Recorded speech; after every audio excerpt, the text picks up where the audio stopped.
दोस्तों, तीन घटनाएं एक साथ होती, तीनों एकदम निर्दयी। एक धर्म को लगेगा कि गोधरा कांड क्या था, दूसरे धर्म को लगेगा कुछ और। हिंदू मुसलमानों के बीच में दंगे भड़क गए और भीषण नरसंहार हो गया। एक गर्भवती महिला का रेप किया गया। फिर इसमें सीबीआई की एंट्री होती है। जिसने जलाया था उसको टुकड़ा टुकड़ा कर देना। इधर जलने वाले को कैसा लगता होगा और इधर इस औरत को कैसा लगता हो। हमको ये नहीं समझ में आता है। इस सारी घटनाओं को देखने के बाद बिल्किस बानो केस, ये बहुत ही निर्मम केस था, बहुत निर्दयी, आप कहिए मानवता को झकझोर देने वाला या शर्मसार करने वाला दोनों केस था। देखिए, तीन घटनाएं एक साथ होती हैं। एक साबरमती में ट्रेन जलाई जाती है जो एकदम से अमानवीय था। दूसरी गुजरात में अहमदाबाद में 2002 में साबरमती के बाद दंगे हो जाते हैं, वो दूसरा सबसे भयानक था। तीसरा बिल्किस बानो के उसी दंगे से अपराधियों को छोड़ दिया जाए। ये तीनों एकदम निर्दयी था। तो अभी चूंकि ये आपका ना पॉलिटी का क्लास है और ये बिल्किस बानो का केस है, तो इस पे हम लोग बिल्किस बानो के केस पे समझेंगे, लेकिन थोड़ा बैकग्राउंड समझ जाते हैं। एक ट्रेन थी साबरमती एक्सप्रेस। उस ट्रेन के एक डिब्बे में कार सेवक बैठे थे लोग, साधु संत होते हैं कार सेवक टाइप के, वो एक तरह के धार्मिक लोग होते हैं। इस ट्रेन में आग लगा दी जाती है। अब एक रिपोर्ट का कहना है कि शॉर्ट सर्किट से आग लगी थी, एक रिपोर्ट का कहना है कि आग बाहर से जलाई गई थी इस ट्रेन में। अब ये रिपोर्ट जो होती है, आपको भी पता है कि कितना देर से रिपोर्ट आता है सरकारी। नानावती कमीशन का रिपोर्ट सौंपा गया, क्या हुआ क्या नहीं हुआ, तो रिपोर्ट तो बड़ी लेट में आती है। बट कोई भी चीज लोगों को लगता है भाई शॉर्ट सर्किट से हुआ तो एक के डिब्बा में हो गया, और इसमें लोग जल के मर गए। जल के मरना कितना कितना पीड़ादायक होता है आप समझ सकते हैं। ये साधु संत जो थे इसमें जल के मर गए। इस घटना को साबरमती जो ट्रेन थी, ये घटना हुई 2002 में, और मतलब एकदम शरीर विक्षिप्त हो गया था जल। तो इस गोधरा, हाँ साबरमती एक्सप्रेस थे, गोधरा जगह का नाम था।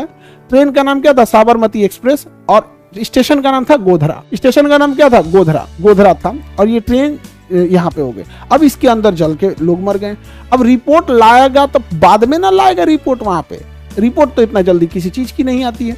अब वहां पर इसको लेके हिंसात्मक भयानक बातें बढ़ने लगी धीरे धीरे। लेकिन गोधरा से कई किलोमीटर दूर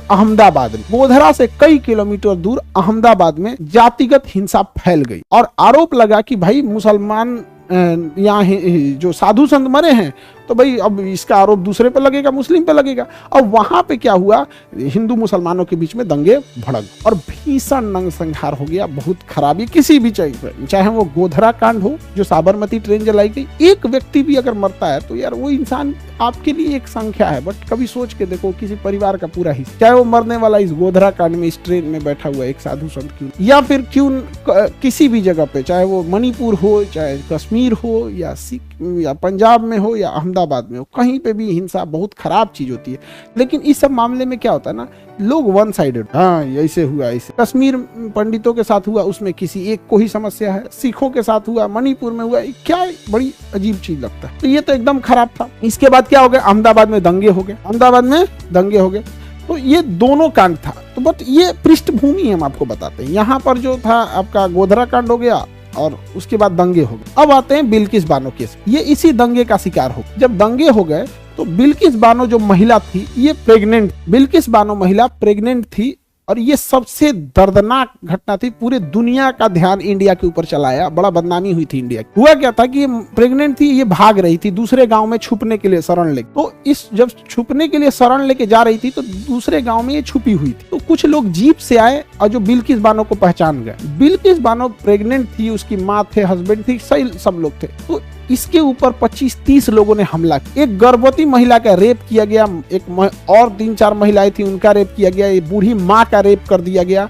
इसके एक ही परिवार से 7 लोगों को मार दिया गया, 7 लोगों को मार दिया गया एक ही परिवार। और बिल्किस बानो को भी मरा हुआ समझ के छोड़ दिया गया। एक गर्भवती महिला है, उसको तो इंसान दौड़ा दीजिएगा तो उसको हीमोग्लोबिन इतना कम रहता है कि ढह जाएगी। तो ये प्रेग्नेंट थी, उस पे से रेप कर दिया गया। 4 या 5 मंथ की प्रेग्नेंट थी, तो ये बेहोश हो गई। तो इसको जो थे सब, जो उनको लगा कि सबको ये लगा कि मर गई, तो छोड़ दिया सब। उसके बाद इसको जब होश में आया तो पुलिस स्टेशन में गई। तो पुलिस स्टेशन में एक पुलिस वाला भी एफआईआर में ना गड़बड़ सड़बड़ लिख दिया। मतलब एफआईआर में लिखेंगे ना कि इतने लोग थे, और ये नाम बता रही थी, क्योंकि जो इसे पहचाना था ये भी उसे पहचान गई थी कि गांव का ही था। तो एक पुलिस वाला ने भी ना उस पे एफआईआर में सही से नाम नहीं लिखा और ना हल्का फुल्का चार्ज लगा दिया। बहुत भयानक बदनामी हुई, 7 लोगों की मृत्यु हो जाती है। बिल्किस बानो जब बताती है तो फिर इसमें सीबीआई की एंट्री होती है, सीबीआई की अदालत लगती है। फिर इस मामला को निष्पक्ष जांच के लिए गुजरात से उठा के बंबई ट्रांसफर किया जाता है। उस बंबई ट्रांसफर होता है, फिर केस चलता है, 6 साल तक केस चलता है। 2008 में फिर इस पर फैसला आता है। 2008 में इस पे फैसला आता है। 2002 की घटना है। घटना कब की है बाबू? 2002 की। फैसला कब आता है? 2008 में। 2008 में फैसला आता है तो उसमें 11 कैदियों को उम्र कैद की सजा सुनाई जाती है। 11 लोगों को क्या सुनाई जाती है? उम्र कैद की सजा सुनाई दी जाती है। उसमें एक पुलिस वाला भी था जो एफआईआर लिखने के टाइम पे था। तो 11 लोगों को सजा सुनाई जाती है। अभी आप लोगों को लगता होगा कि बिल्किस बानो केस जो है वो यही है। नहीं, ये घटना है बिल्किस बानो का। अब देखना जो सबसे शर्मनाक चीज है वो अब आएगी। जो अब बिल्किस बानो की ये घटना थी, जैसे हमने आपको गोधरा कांड बता दिया, साबरमती ट्रेन में आग लगाए, जिसने आग लगाए उस चट्टा को इसी में झोंक देना चाहिए, इसमें कहीं से भी यहाँ पे। लेकिन लोग वन साइडेड होते हैं इस सब मामले में ना, वन साइडेड हो जाते हैं। एक साइड कहता है कि अच्छा आग लगाया तो भाई किसी एक बात ऐसे समझो कि अगर कहीं कोई खराब मेंटेलिटी का, एकदम नीच मानसिकता का व्यक्ति है जो किसी ट्रेन में आग लगा देता है, तो उसके लिए हम किसी दूसरे जगह पे किसी प्रेग्नेंट को तो नहीं मार सकते। इसको सजा न मिला, ये सबसे खराब चीज थी। कौन गया इसमें, कौन नहीं मिला यहाँ पे, तो ये तो गोधरा कांड हो गया। उसके बाद बिल्किस बानो जो है, आगे बढ़ते हैं। देखो तो यहाँ पर 2002 के बाद 8 में इनको सजा होगी, 11 को उम्र कैद होगी। उम्र कैद होने के बाद 14 साल बाद गुजरात सरकार ने 15 अगस्त के दिन इन लोग को छोड़ दिया। सजा हुई 2008 में, 14 साल सजा काट दिया, 15 अगस्त के दिन सजा माफ कर दिया। इन 11 लोगों को 15 अगस्त के दिन सजा माफ कर दी। पूरे देश में अजीब हो गया। महिला संगठन से लेके हर कोई लोग बोलने लगा कि भाई साहब आपको सजे माफ करना है तो ऐसे व्यक्ति का माफ कीजिए जो नॉर्मल अपराध किया हो। जैसे कई बार अपराध ना इंटेंशनली नहीं होते हैं, अजीब हो जाते हैं। जैसे मान के चलिए कोई पुलिस वाला है, आपके पिताजी के ऊपर एक हाथ चला दिया, अब आदमी नहीं बर्दाश्त करेगा उसको, नहीं तो पुलिस वाला हो चाहे कुछ हो, मार देता है आदमी। उस केस में समझ में आता है कि यह व्यक्ति पेशेवर अपराधी नहीं था या इसने जघन्य अपराध नहीं किया है। ये एक तरह का टाइम फ्रेम में ऐसी घटनाएं हो गई जिसमें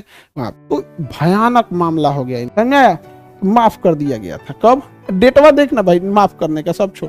अरे भाई साहब 15 अगस्त का दिन था आजादी का, 15 अगस्त 1922 को माफ कर दिया गया। 11 कैदियों को गुजरात सरकार ने रिहा कर दी। यहां से बनता है बिल्किस बानो का मामला। आगे बढ़े बिल्किस मामला का। यहाँ पे तो 15 लोगों को जो यहाँ पर जो 11 लोगों को छोड़ा गया तो सुप्रीम कोर्ट में मामला चला गया। कहाँ चला गया? सुप्रीम कोर्ट में। ये बिल्किस बानो का था, सुप्रीम कोर्ट में चला गया। सुप्रीम कोर्ट ने कहा कि नहीं भाई, आप 14 साल बाद सजा किसी की माफ कर सकते हैं, लेकिन आप ये भी देखिए कि वो जघन्य अपराध की श्रेणी में नहीं आता है।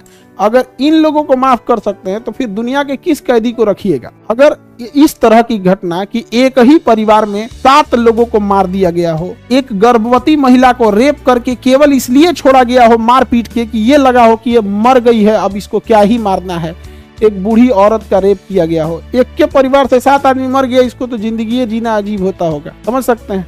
तो ये कहा गया कि जब इनकी सजा आप माफ कर सकते हैं तो फिर आप तो दुनिया में तो किसी को तब तक जेल खोल देना चाहिए। उस हिसाब से सुप्रीम कोर्ट ने यही कड़ा शब्द का रुख अपनाया था। सुप्रीम कोर्ट ने इस निर्णय को पुनर्विचार किया और गुजरात सरकार की सजा माफी को गलत करार दिया और दोषी को फिर से जेल में भेज दिया।